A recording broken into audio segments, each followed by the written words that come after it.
that you provide additional data. So obviously the schematic, the digital team photo for your profile, and then a bunch of manufacturer data sheets for your major components. So we ask that you send all that to us. Some of you have already asked me, but we don't really have a manufacturing data sheet for, let's say, the wheel or the suspension components or your steering components. That's okay, send us what you got. Send us like, where did you get this, or what type of part is it? Give us enough information that we can help evaluate for you whether or not you'll have any issues. And of course, the key thing here is that you need to submit both digital and hard copies by March 1st. Another part of this is Rule 3.8. This Solar Car Challenge is all about you guys building your solar car. And yes, it's fun to run on the track or run on the road, but it's really the experience of designing and building your own solar car. Which means that if you got a car or a piece of a car donated by another team, you are responsible for re-engineering it.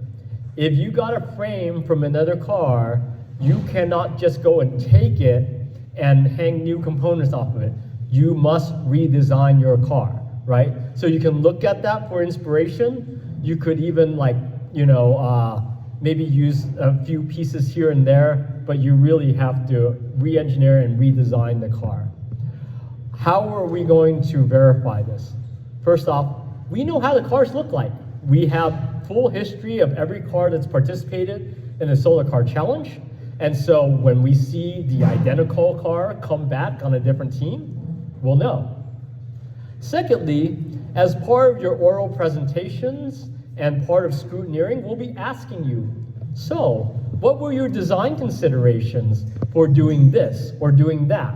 And if you can't answer that, if you can't tell us, I designed this or I made this trade-off and so on, then we will question whether or not you actually built the car, okay? So in terms of rules, in addition, you know that we have 5 different divisions. What changes were what I explained prior in terms of the ability to use lithium iron phosphate in all divisions. And we made an update on the solar array efficiency. So now you can use up to 22% in the classic and advanced classic and electric solar power divisions. There are some also minor updates to the rules, and I'll just run through them fairly quickly. We no longer require you to put the fuse within 15 centimeters of the battery pack. Chris already covered the braking and the idea that you must use automotive style foot brakes. You can't make your own and adapt a hand brake. You can't make your own pedal. We did update the minimum speed for cross country at 20 miles per hour. I erroneously said that there was a minimum speed on the track. There is not. And so we will, however, be watching out and making sure that you guys are driving safely. And if there's obstruction, then we will ask you to get off the track. Some other minor things here. But one of the interesting minor thing is in the electric solar division, even though it's somewhat already there because of the daily tasks that we have you do, we do now explicitly require a trunk to be included in your vehicle design, and the same as the cruiser. Okay, you've seen these charts from Chris about safety cell, crush zone, and roll bar, so I'm not gonna go over these. However, I will note that some of the recent changes in the nomenclature and the drawings also say that you must have padding for all the components in that safety cell area to protect your driver. Yes, question? For padding, do you need to cover your roll bar as well for the head of the driver? It's ultimately dependent on like clearance. If there's potential for impact, then you'll want to cover it. Yep. Basic rule of thumb, anything that's in the cockpit that the driver can bump into, getting in and out of it, should be padded, especially if there's a sharp edge. That's usually one that snags a lot of teams, no pun intended, during street gearing. It's like go to Home Depot, get pipe insulation, and wrap around the sharp edges of things. So, and then the other thing is your crush zone that you design must protect the driver, which you already know about, but it must also protect the battery pack. You can't put a battery pack inside your crush zone area and use that as a way to take the impact. Your battery pack must be protected from impact as well. With regard to electrical rules, as you noted, or as you have seen, we've expanded the capacity from 5 to 5.25 kilowatt hours. That allows you the ability to get the popular lithium iron phosphate capacities. 5 was just a little under that limit. We talk about the main fuse, and the key here, and I marked it in purple to just for emphasis, is that the main fuse must be sized to no more than 125% of your expected peak current. What does that mean? Expected peak current. So there's calculations for your continuous current, like what you expect to run regularly. And then there's peak current, meaning if you were to really push your car, there's going to be an upper limit, a sort of theoretical limit that your car could run in terms of current. That expected peak current is typically sized by your motor specs. And so we would look at your motor spec and say, oh, your peak horsepower is so-and-so on your motor, convert that to watts, divide out the system voltage, and that's your expected peak current. So you want to be no more than 125% of that to give you some margin so that the fuse doesn't blow if you hit the peak current. Okay. You got to have forced air ventilation for your driver, and not for the driver, sorry, for your battery. And there's no venting of that battery box into the driver area. Your battery box can't be in front of the vehicle, can't be in front of the driver. See Event Update 2023-5. And no forced air ventilation is required for lithium iron phosphate. Lithium iron phosphate is a chemistry that doesn't outgas, and so no ventilation is required. But lead acid batteries do outgas, and you will need your forced air ventilation there. We talked about no high voltage wiring in the driver's compartment, primarily because we've required you to use relays and to break your high voltage circuit. So there's no reason for you to have high voltage in your driver's compartment, and then for safety purposes, we do that, okay? And then one of the key things that we've noticed is your connections, your high voltage connections, basically over 36 volts, basically your propulsion system, all those connections must be secured by a lock washer, locking nut. Basically what we've seen is a lot of times due to vibration, these connections back out, and insecure battery connections, motor connections are just at a risk of arcs and eventually fire. And we've seen that quite a few times. So what we're gonna do is on any given day, we will be inspecting that your battery connections are properly connected. And then over scrutineering, we will verify that all your high voltage connections are properly secured. With regard to disconnect switches in 545, as I stated in my electrical presentation, this is really a switch to activate a relay, right? So really separating out the switch from the relay, your relay contactor must be able to interrupt the full load current at your system voltage. So we'll be checking your rating for your relay, and then your switch just controls that relay. And so because that switch controls the relay, we don't have any particular specifications for like rating in terms of current draw. One of the new things that we allow is either a push-pull or a push-rotate. So as long as pushing the switch cuts the circuit, we're happy with that. We've seen a lot of applications out there where it's pushed to turn off, and then you can either pull or you can twist. And I think some people do the twist just so that you can consciously go and re-enable it. So our rules do now allow for both push-pull and push-rotate. So what does that look like in the electrical circuitry?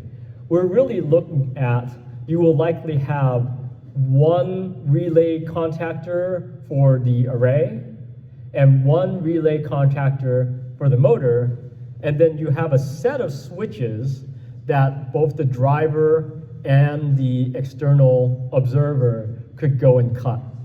So we do require in our rules a pair of motor disconnect switches and a pair of array disconnect switches.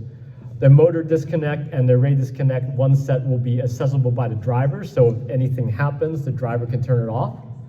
But we also require another set mounted on the outside of your vehicle so that if you have a runaway car and no one's in the driver's seat, you can run along the side of the car and turn it off. And we have had a runaway car before. They miswired the potentiometer, got the wires flipped backwards, hit it a little bit outside of the car, and the car just took off and ended up crashing into a support vehicle. But it's like, you know, you need to be able to switch off the car from external, and that's why we require that. Some driver safety things. We have recently added a few more rules for driver safety, in particular, the safety belts. We require that your shoulder harness, where it's mounted to on the car, must be lower than your shoulder. So we have seen in the past where if you have belts coming up here, if you mount it like way up here, then if you have any type of impact, your shoulders are now free to come up and down, right? So what we need you to do is to essentially mount it lower so that there's no give going up on the shoulder. So we're gonna enforce that by requiring that wherever you mount it to, the point in which those shoulder belts are mounted to your car be between 0 and 20 degrees below your shoulder. And now that's going to be something you have to consider in terms of your drivers, right? Your drivers may be of different torso height, and you might need to accommodate that and say, is 0 to 20 a range that I can accept? Or maybe I'm going to have to do some adjustability in terms of where they're mounted, okay?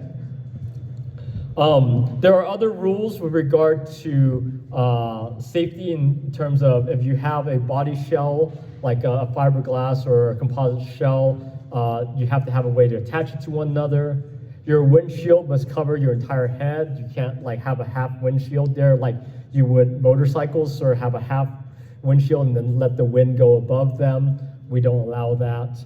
And then you must have the appropriate fire extinguisher for your battery chemistry, which basically means if you have lithium ion or other types of that lithium chemistry, then you need a class D fire extinguisher. But for lead acid and for lithium iron phosphate, a standard CO2 is fine. And then finally, we do require seat back braces for seats on adjustable rails. So if you have adjustability in terms of forward and back for your driver's seat so that to accommodate different drivers' heights, we do require that you put the seat back brace on your back of your seat. And what that does is it essentially holds up the seat. When you mount the seat on a rail, a lot of times you don't brace the back, the top back of your seat. And so in the case of an accident, sure, the bottom is fairly secure, but the top could whiplash, right? So this seat back brace, you see that loop there is really so that the brace can be adjusted forward and back, and then the bracket on the right is the where you mount that onto your seat, and then there's a way to secure it so that you don't get that whiplash effect. Okay. A couple other sections here. Electric solar power division, we talked about the trunk earlier. And then we talked about the battery capacity and things like that. So those are the major rule changes. But the things that you want to note in terms of designing an electric powered car is you need to have 2 seats, you need to have 2 battery boxes, you need to have 2 motor disconnects, one on the inside and outside of your car, but the array disconnect is just a single piece, right? In the body of rules, we say you got to have 2 array disconnects, but you have no array in your car. So you simply need to have 1 array disconnect for your charging station. And then the neat part of this is to demonstrate practicality, we do assign a special task for the solar car team to do each day. May it deliver water or carry a certain something. So it sort of brings some practicality to that division. With regard to the cruiser division, the change here is the added capacity, 10.5 kilowatt hours, essentially double the capacity of the other cars. And then the neat part of this in the cruiser division is that you would have 4 passengers or 4 seats in your car, and then you, in terms of strategy, can decide if I want to run 1, 2, 3, or 4 passengers, driver passengers in your vehicle. And you get credit for the number of essentially people miles or people laps rather than you get the number of laps complete. So I really like this division. It gives a lot of more strategy things that you can do, and it's a fun thing to do. And I'm excited to see 6 teams shooting to build a cruiser division car. So that's the body of the rules. I'm going to go over the policies and procedures for the closed track race in brief, but before I get there, are there any other questions to the rules that you had? Any clarifications required?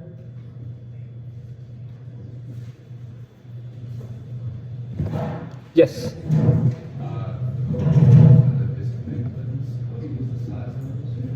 The size of the labels, the on-off. I think they say 4 mil, but just check the rules. There's a certain size for the words that are required. That's a minimum size too. Okay, so the rules say 10 millimeters. Oh, 10 millimeters, sorry. Yeah, sorry. When we were looking at the Iron Lions car, I noticed that their labels were significantly smaller. And I'm just wondering, is it the letters that have to be 10 millimeters or the label has to be 10 millimeters? The height of the letters should be 10 mil. Yep. So we'll probably have to look at that. Yep. Okay. Any other questions, rule interpretations, questions that you might have? Yes. Is a hub motor that uses sprockets considered as a hub motor for this tool? A hub motor that uses sprockets? Since if we were to find a motor that has stronger capacity and our convenience, say a 2 kilowatt motor that also has a hub motor, I would use it as a regular motor. We don't match up with that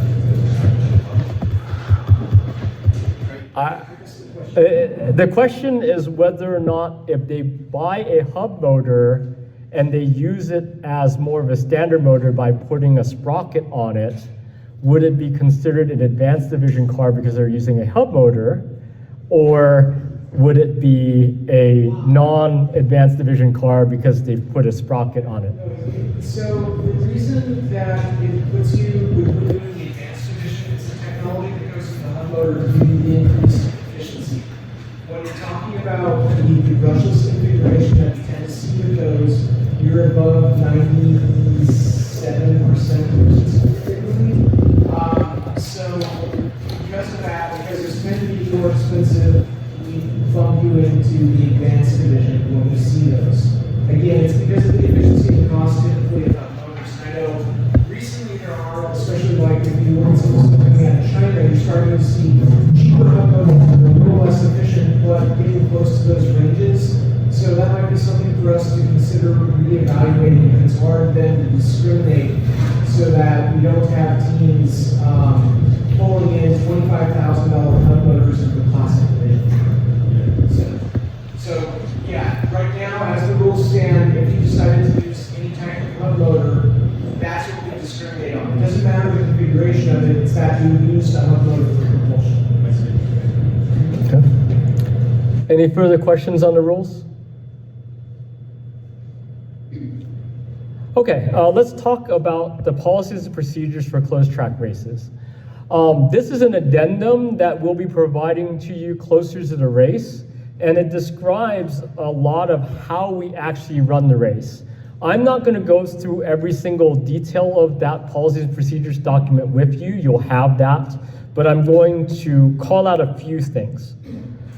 When we get to the track, we ask that you drive as close to the inside wall as possible, unless passing. So there are certain, there's like an apron that's in the Texas Motor Speedway fairly flat, but we ask you to drive down there. And because the turn areas, the turn zones are fairly tight at the Texas Motor Speedway, if you start driving away from the wall, like a little bit further away, you're essentially going to block or obstruct anyone from passing you in those turns. So especially in turns 1 and 2, we're gonna say, hey, ride the wall so that you can be kind to those who are coming up behind you, because it's just unsafe to have faster cars come by and not be able to get by you. Cars must pass in a reasonable time. That's another one of these things where if you have a lot of cars on the track, a lot of the cars are driving at different speeds. And if you have a car that's driving at 20 miles per hour and you have another car that wants to overtake that's driving at 21 miles per hour, it could take a while to get by. And because in certain areas we only allow single car passing, if that takes a long time, you're basically preventing someone else from passing. And so we say, hey, you've got to complete the pass in a reasonable amount of time. That means that if you're cruising at 21 and someone's cruising at 20, you need to accelerate and finish that pass, get by them, then you could resume cruising at 21. But you can't just go out a little bit and then go in parallel for, any length of time on the track. We do have an area to do radio checks and driver change area. I'm going to show that to you in a second.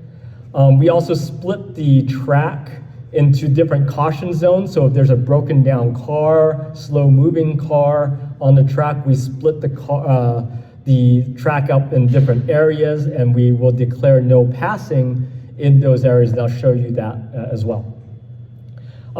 As part of the organization of the track, we'll have a designated area for the electric solar powered battery exchange area. And so all the electric solar will change their batteries in that specific area. Finally, we allow for spotters. And I wanted to bring that up here now, is when you start preparing for the race, start thinking about having team members who can sit up in the stands and watch the car and have a radio and radio their driver anything that happens. So, if you're driving on the track, you have fairly limited visibility of what's happening around you. Someone who's sitting in the stands, especially up high where we're gonna put the spotters, they're gonna have a better view and they can give some warning. One warning could be, let's say you're about to pass someone, right? And so you start going through the passing procedure, but there's another faster car that's like whipping around. The spotter could say, hey, hold that, don't pass yet. There's a car gonna go by you. Let that car go by first, and then you can make your pass. That's what the spotter is used for. Start thinking about that as a regular team member that you would have as part of your crew, okay? Some layout things for you. As you can see, we've divided every turn into 2 sections, the beginning and end of each turn, and then we've divided the track into 3. The front and back straight into 3. So if there were any thing that happens in terms of a broken down car, we will declare caution, like caution at the end of turn 1. Those are the words we would say. When we declare a caution at the end of turn 1, what does that mean? It means that you cannot pass a car from the beginning of that zone. So if you think about right here, you cannot pass a car from here until you have the obstruction. Like, let's say if the car is broken down there, right here, then you can't pass anywhere in here. Once you pass the obstruction, then you can make the pass. So that's how we handle cautions. Yes? Would you be allowed to bid, let's say in a turn 4 and even if there's a caution, would you be allowed to bid? Yes, if we declare a caution at the end of turn 4, you would still be allowed to pit because essentially you have space to go. Like if someone is here, right, you would still pass by the obstruction and then come in. So what I'm saying when you say no passing is no passing another moving vehicle. But obviously you have to get around the obstruction. And then once you get around the obstruction, you can then take the pit lane to come into the track from there. Okay? You'll also see in here that we'll end up putting different cones to help you designate where you drive. One of the key things that you need to know is on the turns of the Texas Motor Speedway, the turns are banked. We will block off that banking so that you are not allowed to drive up that banking. And so if you look at the track, when there's this white line here, that's the start of the bank, and then anything up on top of that. And so you can see that we put cones in here to drive you below that. So when you're driving down here, you need to be below that white line. Okay? Additionally, passing procedures, we say that in the turns, there is no 3-wide passing, meaning you can only pass 1 car at a time. You can't go 3 cars wide. And then in the front straight, because we have a bit more space, then you could go 3 wide, but you can't go 4 wide. Okay? Finally, I want to discuss the sort of how things are laid out on the track. When you get to the track, we'll have 2 garages. So that's where you can do your, that's where you can do your major work on your car. And then you'll be assigned some pit slots up top here where you can monitor your car, you can set up tents. So you'll definitely want to be bringing some cover to help you stay in the shade. And you can do some minimal work up there. And then additionally, we'll designate some area to do driver change, change out radios, change out supplemental batteries, anything that's like fairly quick. We say about a 2-minute limit there in that area so that you can stay out on the track. Otherwise, we'll ask you to come in off the track and do your maintenance there.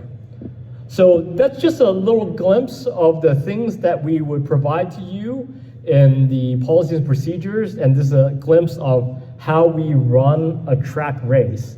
but I'll entertain any questions that you have about how a track race is run. Any questions? Yes? So the alternative track exit you use during the race? The alternative track exit. So we only use the alternate track exit when we start a session. So at the beginning of the morning session or at the beginning of the afternoon session, you'll see a line of cars all lined up and ready to go here. And so this archway is essentially blocked, right? So as you release, if you're one of the earlier cars to release and you have a problem and you want to come off the track, you're not going to come off the track right at track exit because there's a bunch of cars all blocking that exit. And so we will direct you to go to the alternate track exit to come off the track. Once the entry-exit location is, cleared up, then we ask you to use the main track exit. Okay. Any other questions? All right, with that, I think that's all I had. And so I just thank you for sticking around and participating in this entire workshop. I hope that it was very helpful to you. I'll be around for just a few more minutes if you have any questions that you want to ask personally. So thank you guys all very much.